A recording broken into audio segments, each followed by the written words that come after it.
يحتضن ملعب الأول ببور قمة كروية كبيرة تجمع بين النصر ونظيره نادي القادسية في إطار منافسيات الجولة 13 من دوري روشن السعودي للمحترفين من 2025 إلى 2026، وسنكشف لكم اليوم عن الموعد والقنوات الناقلة.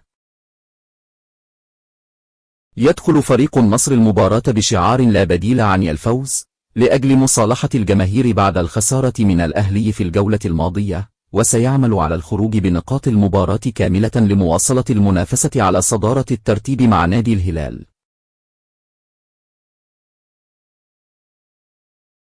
على الجانب الآخر يسعى نادي القادسية لتحقيق الانتصار على نظيره النصر، واستغلال تعثر العالمي في آخر مباراتين من دوري روشن والخروج بنتيجة إيجابية من أجل الاقتراب من المربع الذهبي مع الكبار للمشاركة في دوري أبطال آسيا النسخة القادمة.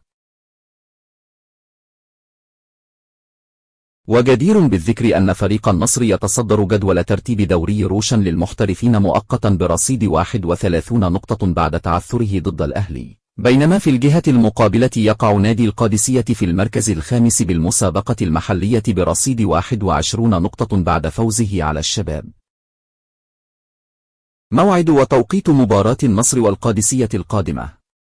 ومن المقرر أن تنطلق مباراة النصر والقادسية المرتقبة في الدوري السعودي للمحترفين يوم الخميس الموافق 8 من شهر يناير الحالي، وذلك في تمام الساعة 8:30 مساء بتوقيت مكة المكرمة، وفي تمام الساعة 7:30 مساء بتوقيت القاهرة، وفي تمام الساعة 9:30 مساء بتوقيت أبو ظبي.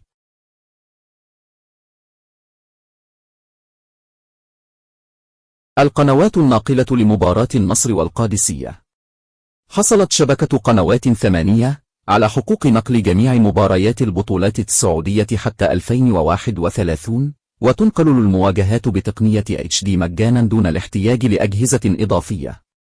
وسوف تنقل الشبكة مباراة النصر والقادسية في دوري روشن في السعودي مباشرة وحصريا، ولم يتم الكشف عن المعلق حتى الآن.